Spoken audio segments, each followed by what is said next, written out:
Listen, get behind you doesn't mean have a group of 5,000. Well, I'm not talking 5,000, like 600. Oh my God.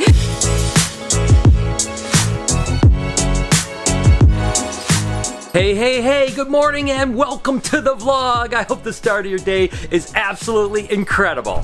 As for me, it is another beautiful day here at BHB and we have a lot of snakes breeding. Actually, yesterday I put a bunch of males and females together and I can't wait to check to see what's going on. I'm also going to give you an update on the two-headed turtles. I'm also going to try to feed a rabbit to our new tiger reticulated python. So we have a lot going on today and it's going to be absolutely incredible and I hope that you and me together can make this an absolutely amazing day. Let's just push all our problems aside and have a good time for the next 12 or 15 minutes. Go in the comments and let me know how your day is. I'm not just saying this, I really love reading your comments, guys, and I comment back to as many people as I possibly can. I love getting to know you guys. While you're down there, can you smash that like button for me? What do you say we go ahead and get things started? And before we go ahead and start looking at the males and females that might be breeding today, why don't we go ahead and look at last night when this whole process kind of began. So the last thing I have to do for the day is actually put all my male ball pythons back in with females for breeding, and then tomorrow we'll check on them and see which animals are locked up.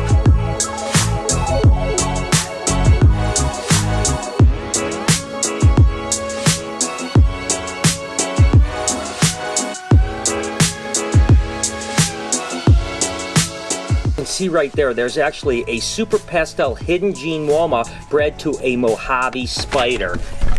And basically, that's the first lock. We've only went through a few cages, so there's definitely going to be some locks today. And some people have asked me, like, what is the process you go through? So basically what we do is we put the males in overnight into a female's cage. And then in the morning, we'll go ahead and check to see if they're locked up. If they're not locked up, we switch them into a new female's cage. If they're locked up, obviously, we tag them and we say, don't move them. And then we'll give them a day off after they unlock so he can rest. And then he's back in the female's cage. We do that for 5 days in a row. And then we take them out and we give them 2 days off. And during that 2-day off rest period, we'll offer food to the male and all of the females at the same time. And then we just continually repeat that process. Let's go ahead and see what else is hooked up. Okay, here's another hookup. This is actually an extreme gene banana pinstripe that's bred to just a big normal ball python. So that's really good. And again, you know, we're in the early stages of the breeding season. So right now, that's the first hooked on. This female, I'll typically want to breed really 3, maybe 4 times per season. Again, I won't breed them back to back to back. What I do is I breed them,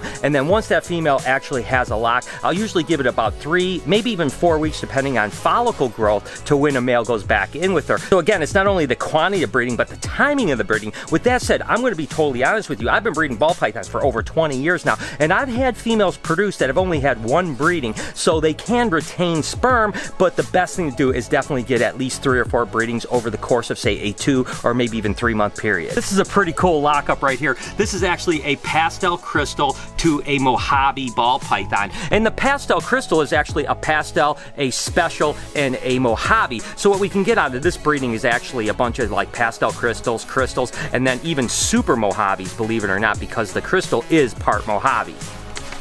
I'm going to be totally honest with you guys. I'm really excited about this particular breeding. It's not the most exotic of breedings, but for me, this was just a really cool pairing. When I was doing all the things, I was like, oh, I hope this pair goes. That's actually a black pastel lesser, and it's bred to a super enchy pinstripe. So there could just be some really cool stuff in there, and I'm super excited to see if these guys go. This is the first breeding of the year, so it's a good start, but we definitely need to get a few more breedings, and she's at 12mm follicles, so hopefully within a few weeks, she'll be at 18 or 20mm, and then we're well on our way. Can't really get a good shot here, but this is actually a chocolate pinstripe, and it's being bred to a chocolate spinner banana ball python. So that's really cool because I can produce a bunch of like super chocolate bananas and all kinds of combinations thereof. So that's going to be a really good breeding, but unfortunately it's at the very top of the rack, so I can't really get my camera in there, but that's a great breeding. I'm super excited about that one.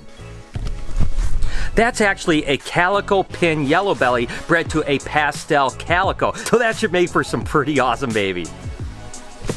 And that's actually a pin Woma lesser bred to a lemon blast. So again, that's a lot of combinations of really cool genes. Should be some cool stuff. Man, I tell you what, I get so excited. Again, we're really early, so you can't get overly excited because there's a long way to go, but things are definitely looking good. And that's an Enchy pin banana that's bred to a cinnamon. You guys know I love Enchy banana stuff. I love cinnamon banana stuff. So to put an Enchy and a cinnamon and a banana together and then add the pinstripe to it, that's awesome.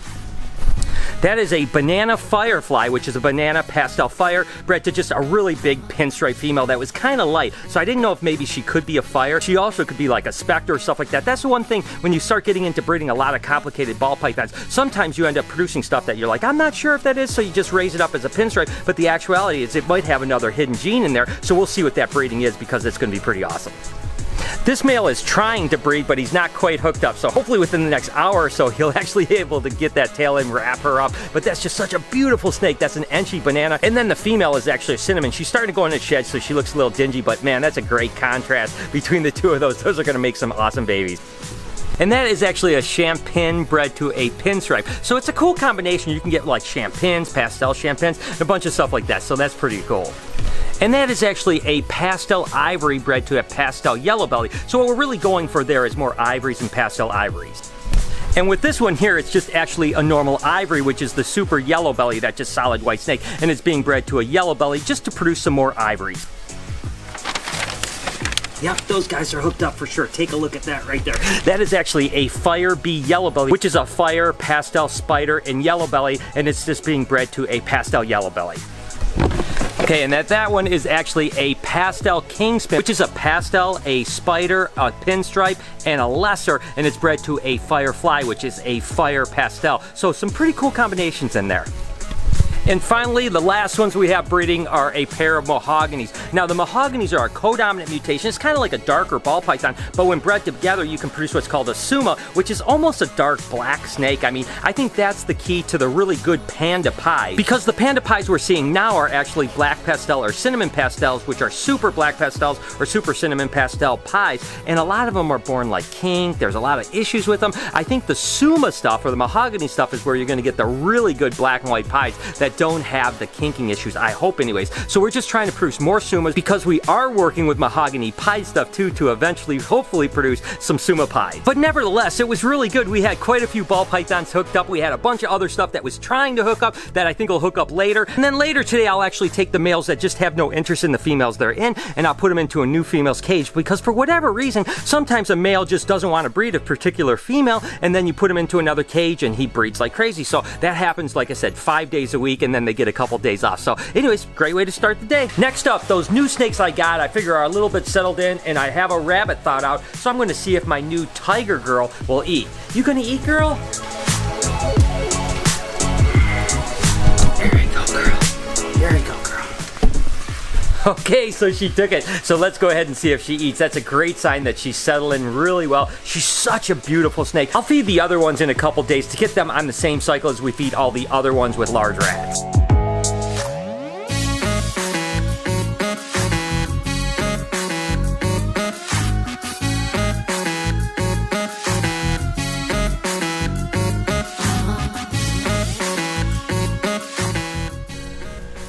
I told you guys I would give you an update on my two-headed turtle. There's a couple things I want to talk about first. Thank you guys all for all the support you showed me on it. I mean, you guys came up with some amazing names, and I love so many of them. But ironically enough, the thing I didn't even realize is that I actually had a Rick and Morty shirt on when I filmed that episode. And so many of you, overwhelming amount of people said, you gotta name it Rick and Morty. Look, it happens to be an omen. You actually have a Rick and Morty shirt. So I decided I am gonna name this little turtle Rick and Morty, and I'm gonna hope it's a boy, because if it's a girl, it's going to be a little bit weird, but nevertheless, we'll know down the road. But it is doing absolutely good. And let's just go ahead and take a look at these little monkeys. They are so cute.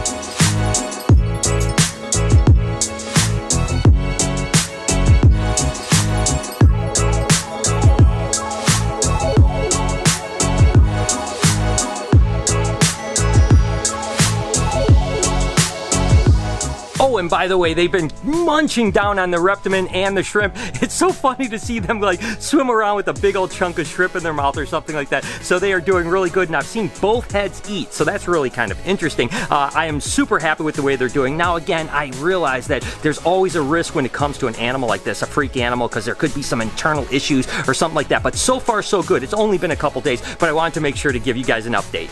So Brian, what's going on with the tongues. Oh my gosh, look at these cute little monkeys. I tell you what, they're doing so good. Jessica is killing it with breeding. You can see she's starting to even look chunky. I think it's like the early stages of being gravid, so pretty excited about it. I mean, definitely going to be a good year. Oh, and I was going to tell you, so for everyone that's been asking, I mean, we're really having a really good blue tongue skink here, and typically what you want to do is get anywhere from 1 to 3 breedings, and then they're basically done. A lot of our females have already been bred once, twice, sometimes even 3 times. So you know what I was thinking, Lori, because we probably have produced maybe 400 or 500 baby skinks, I was thinking about keeping the majority of them. Oh, you go ahead and think that. What do you mean? Nothing. There'll be definitely a page on the site for blue tongues. It'll be hidden from Brian. No, it's not. You are not going to do that. Just email me and I'll give you the link. That is silly. No, I do want to keep a whole bunch of them, though. I mean, probably at least half of the babies. Whatever. Not gonna happen. Lori had said if I could prove to her that we could produce them really well, that she would get behind me on it. So listen, get behind you doesn't mean have a group of 5,000. Well, I'm not talking 5,000, like 600. Oh my God! You might as well said 5,000. What? Yeah. But look at, they're gonna be so cute. I mean, they are cute. Cute. We have to. Okay. New resolution for you is learning moderation. Laura, you know resolutions don't work. We've already been over that. No. You need to do some life changes and learning about. Look at how cute they are. They are super cute. I love them. I appreciate them. And the thing is, Lori, is that the breedings we have this year are going to be crazy. I mean, the colors are going to be ridiculous. I mean, we got to hang on to them for at least like 6 or 8 months, and then we can decide. While you have some valid points, amount to be determined what we're keeping. It's yet to be determined. I can guarantee you, it will be nowhere near 600. So what you're saying is it could be like 500? I'm saying I don't want to talk about this anymore. It's going to be a good year with skinks. Oh, I cannot wait to share babies with you guys. It's not going to be a good year for Brian. It's going to be awesome. It's going to be awesome. All right, and as you can see, this girl just finished her rabbit. Oh my gosh, she looks nice and plump, and again, that just makes me so happy. I know that anyone that keeps reptiles always wants that first meal in the snake, you know what I mean? Like, you get it and you're like, oh my God. Now, typically, I'm going to be totally honest with you, I would normally wait at least 3 or 4 days after you get a new snake to even offer food. It was just the fact that I was thawing out some rabbits for some other stuff, and so I thought, you know what, let's go ahead and try her, and sure enough, she took, and she's so settled in. It wasn't that long of a drive for her, so the transition from like the old cage to this cage was only a matter of a couple hours, so it wasn't anything too stressful for her, but I couldn't be more excited for my girl here. Look at how beautiful she looks. Oh, I love it. You're such a good girl. Oh my gosh. So excited about this. A couple quick things. You guys may remember this. Do you remember this? This is actually the 2017 first Gecko Bowl. That's right. Back in 2017 for the Super Bowl, instead of the Puppy Bowl or the Super Bowl or whatever, we did a Gecko Bowl. So I just pulled out the field for the Gecko Bowl. This one says 2017. We have to do just a couple updates. We're changing it to 2018, making it the 2nd annual Gecko Bowl. If you guys haven't seen the first Gecko Bowl, I'll put a link down in the description. Hopefully you guys will like it. So for those of you that aren't football fans, and I'll be honest with you, I don't mind football, but I don't really go out of my way to watch it. I'll probably watch the Super Bowl just because it's an event, but I'm not all that interested in it, to be totally honest with you. So I'll be turning my attention to the 2018 Gecko Bowl. Let me know what you guys think down in the description. I'll probably put it out maybe Saturday before the Super Bowl. I'm not 100% sure. And speaking of the Super Bowl, actually the next day after that, I leave for Europe. And I've been telling you guys that Lori, myself, and Noah are heading to the UK,